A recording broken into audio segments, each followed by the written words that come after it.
Rah, everybody say hey ha.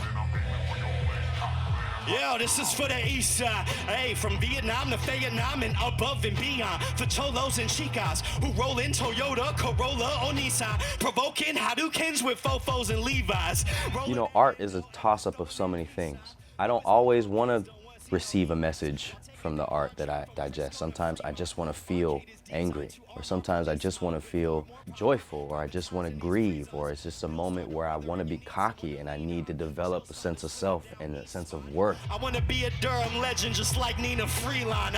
What I love about hip hop is that generally there's like this omniscient hater. You know, anonymous hater in the world that's holding you down. In many ways, it's the system.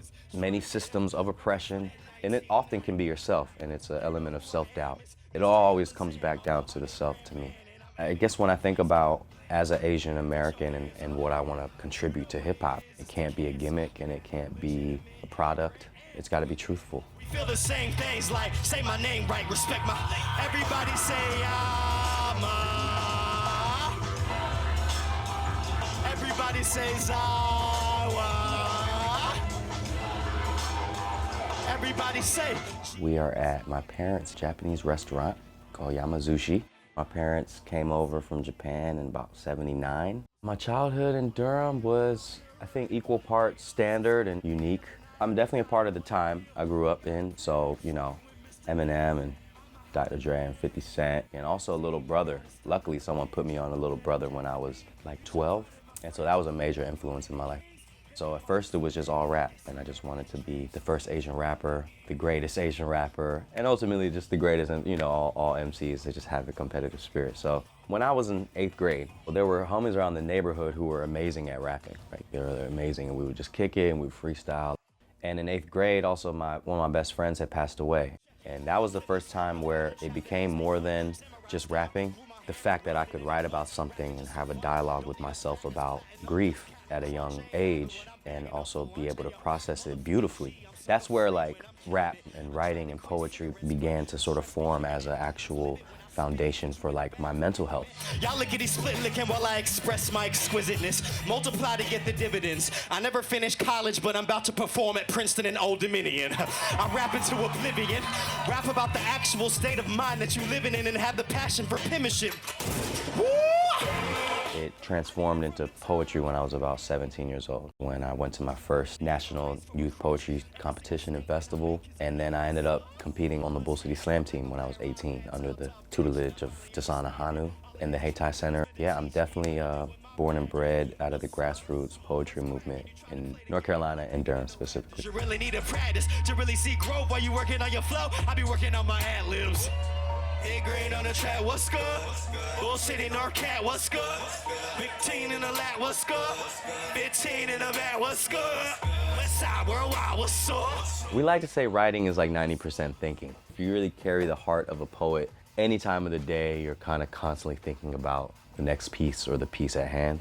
When I decided I was gonna write a poem about my grandma, anything I ever saw throughout the day would tie into, could this tie into this poem? Could this tie into this poem? What does bamboo mean to me and how does it relate to my grandmother? What does tablecloth mean to me and my grandmother? The poetry for me was a lot about Asian identity. I'm a product of public education, yeah, but I learned the basics from my parents' Japanglish. Everybody got a story, you just gotta claim it. So I learned how to spit it in my mother's native language. 今から日本語で喋るよ。俺はもう言葉を取って投げる人。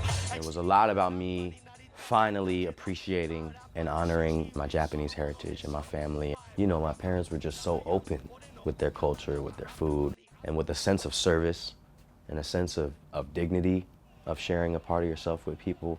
And then when it got to rap and it got to the album, it was like, all right, this is when I start to honor where I'm from. Make some noise!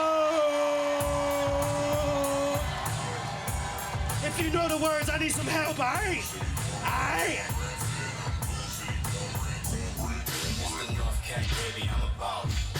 Carolina barbecue sauce with the slaw. I'ma say the cellar and the vault. I'm the best, the effect, and the cause. I'm the law. It's the North Cat, baby. I'm a boss.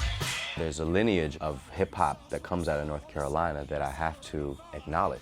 And it has to be present in me. It was less about saying, look at where I'm from, and this is all about where I'm from. And it was just about, yo, this is me, and I don't really care about anything else.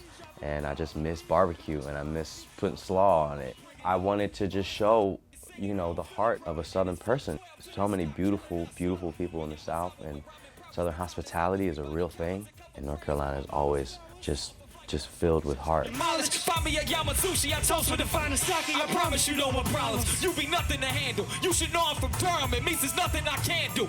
Yo, this is Yamazawa, and North Carolina is the music state. Let's go up, y'all. I'm the best, the effect, in the cause I'm the law. It's the North Cat, baby, I'm a boss. Come on, Carolina barbecue sauce with the slaw. I'm the sake, the cellar, and the vault. I'm the best, the effect, in the cause I'm the law. This is Jay Gunn. That's Arm & Hammer on the ones and twos. My name is Yamazawa. Thank y'all so much, y'all. Y'all been beautiful. Make some noise for Yamazawa, Shakori Hills.